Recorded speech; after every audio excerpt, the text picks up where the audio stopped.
Well, hello there. So let's talk about inductors. Now that we've seen some properties of capacitors, we can compare them to another storage element, inductors.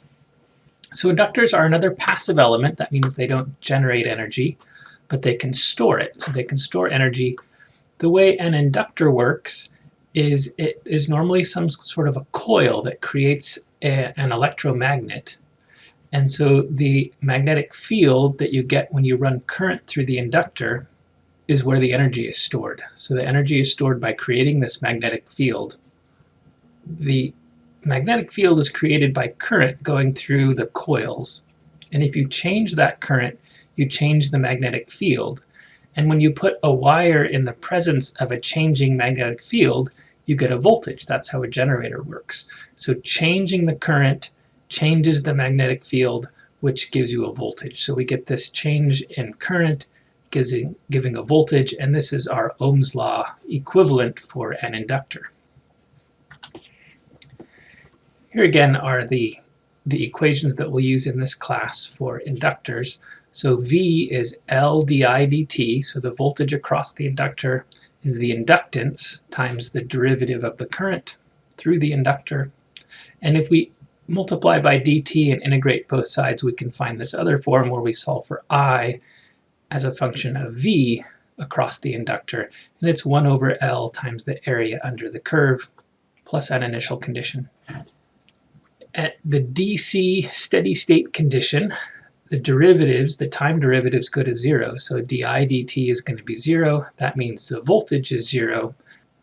So if you have 0 volts between two nodes, that looks like a short circuit. So in DC steady state short circuit, as we'll see in a minute, because we have the derivative of current in here, if that current changed instantaneously with like a step function, that would be an infinite derivative, which would lead to infinite voltages, and that's not possible.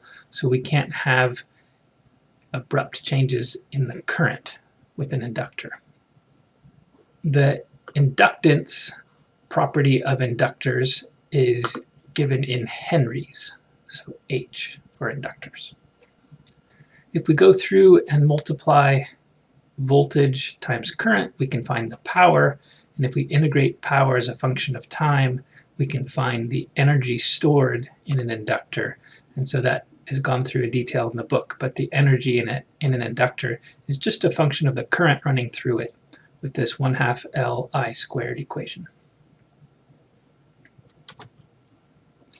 So inductors are made by something that makes an electromagnet, and so coils are normally seen. So here's one that's for high current, so it's got some really thick copper coiled up. Most often you just have a coil of insulated wire, like a solenoid or just any kind of coil. You can build them on circuit boards by spiraling up the copper pattern on the circuit board. But again, we treat them all the same with just our basic differential equations. All right, so here is an example of doing some math with those differential equations. So we've got a circuit with a voltage source and a resistor, and here's a switch. So the switch is closed at t equals 0, and then we get current flowing through that inductor. And the problem statement says that this voltage source adjusts to give this current through the inductor. So the current through the inductor is 10 e to the negative 0.8 t times sine pi t over 2 amps. So we have this function of time for the current through the inductor. So if we want to find other things, we can find the voltage is L di dt. So we take the derivative. Taking the derivative would be the product rule, where we have the exponential times the sinusoid, and some chain rule. We'll get some negative 0.8s floating out there and some pi over 2s floating out there. And so we get this expression for the voltage across the inductor as a function of time. So it's changing with time because the current's changing with time. So if we graph them, this is current versus time, and the amplitude of the sine wave is an exponential decay, and then it oscillates with this frequency. So we have the envelope and the oscillation. And the voltage has a similar form where it's got an exponential and a sinusoid. If we multiply current times voltage, we can find power, and we can do all those basic calculations with complicated functions of time. So just like we did with the capacitors, we can use these differential equations and Kirchhoff's voltage law and Kirchhoff's current law to represent equivalent inductors. So here we have three inductors in series, L1, L2, and L3. And we know that the current is the same through all the inductors because they're in series, and the voltages add up according to Kirchhoff's voltage law. So because V is L di dt, we can use Kirchhoff's voltage law, and then instead of Ohm's law for a resistor, we use the differential equation for each inductor.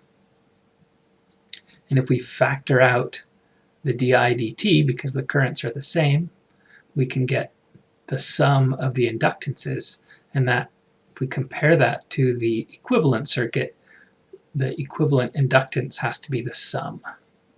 So the L equivalent is L1 plus L2 plus L3. So they combine the same pattern as resistors. When we have inductors in parallel, they all have the same voltage across them, and the current through them can be given by Kirchhoff's current law. So IS is I1 plus I2 plus I3. We can use the integral form for the I's, 1 over L1 times the integral of V dt, and it's the same voltage. And if we do the same thing here for the current through the equivalent inductor, we know it's 1 over L times the integral of V dt. So if we set these equal to each other, we find that the equivalent inductance is 1 over the 1 overs. So inductors combine the same way resistors do. The symbol for an inductor, the little coil here, looks kind of like a resistor. That's how I remember it. If the symbols look about the same, then they combine about the same. Capacitor combines opposite. You add in parallel and 1 over the 1 overs in series for capacitors. Capacitor's symbol looks different. So that's how I remember it. You can remember it any way you want. Okay, so we talked before with capacitors in steady state. In steady state, DC steady state, all of the time derivatives have gone to 0. So di dt has to be 0, which means the voltage across the inductor has to be 0.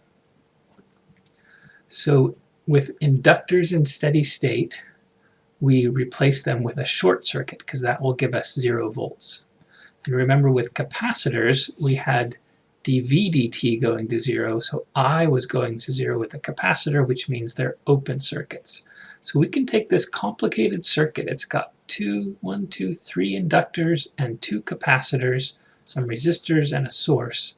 So if we were to analyze this with the transient full time domain analysis, we would get a really complicated set of differential equations using node and mesh analysis. It would be easy to write them because we just would step through the process.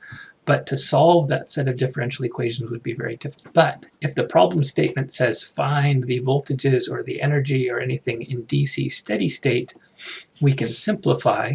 We replace the capacitors with open circuits. C1 and C2 just get snipped out.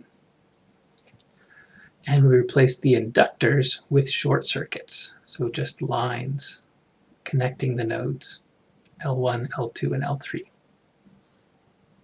And then we can use our regular node and mesh analysis tools. We could even do Thevenin equivalence. We know how to handle this circuit quite well.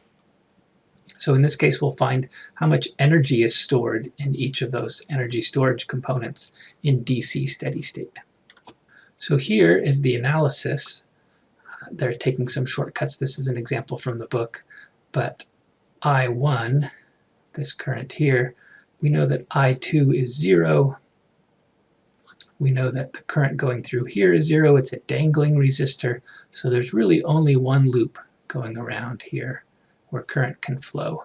And it's got a 2 kilo ohm and a 4 kilo ohm in series, and it's got 24 volts driving it. So I1 is 24 over 6 kilo ohms, so we get 4 milliamps.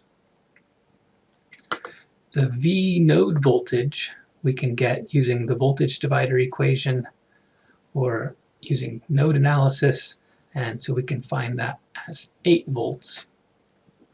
And then we have to go and find the voltages and currents through each of the inductors and capacitors to find the energy. So capacitors' energy is proportional to the voltage squared. So with C1, we've got V across C1 because it's grounded on this side, and it's just short circuits right up to the V node. All this is the V node here. So we can use 8 volts and find our 1/2 CV squared for capacitor 1. Capacitor 2 has the dangling resistor, but there's no current here, and so there's no voltage drop because V equals IR, and I is 0 through a dangling resistor. So again, it's V, it's 8 volts across C2. So in this case, we just plug that in and we get a different energy in the capacitor. And then for the inductors, L1 and L3 have the same current going through them, 4 milliamps, and L2 is a dangling branch over here, so L2's current is 0, and L1 and L3 have 4 milliamps. So we can just plug them in. We can solve for any other properties that we need because it's just a resistor circuit when we do DC steady state. So here's a summary of the 3 elements that we can handle right now, the 3 passive elements. So resistors, inductors, and capacitors. When we talk about them, R for resistor and C for capacitor makes perfect sense. Inductors get the letter L because I was already taken for current, even though current starts with C, it was taken for capacitance. So historical reasons, this is the way it's always been done, but L means inductance, I means current, C means capacitance. You'll get really used to that after a while and you won't even pay attention, but I know it seems strange in the beginning. So here's resistors, inductors, and capacitors. The IV versus VI relationship. IV means we're solving for I as a function of V, so we've got Ohm's law, an integral form for inductors, derivative form for capacitors. The VI means we're solving for V in terms of I, so this is again Ohm's law, derivative form for inductors, integral form for capacitors. And so you can see that these forms for inductors and capacitors are just complements of each other. If you switch C and L and you switch I and V, you'll get the same equations back and forth. So if you forget one, sometimes you forget which of these derivative forms it is. For capacitors, C dV dt, sometimes they label V across a capacitor as VC, so it's C dV C dt. So all of that rhymes. So if you have C, everything rhymes with C, C dV dt. And since it's got dV dt, it must be I on this side. And since we have C dV dt, it must be di dt for inductors and L and voltage. So that's how I work it out if I can't remember, but you can remember it any way you like, or you could keep a copy of this little table. It's got the Ohm's law equivalents, it's got power and energy, which are energy's integral form, and power is just current times voltage, how we combine in series and parallel, and what happens in DC steady state, and then some of these properties of the derivatives. So it's a really useful table. Keep it where you can refer to it if you get confused. Well, that's enough for the basic intro to inductors and capacitors. So good luck on the quizzes and do the homework, and I'll see you on the Zoom lecture.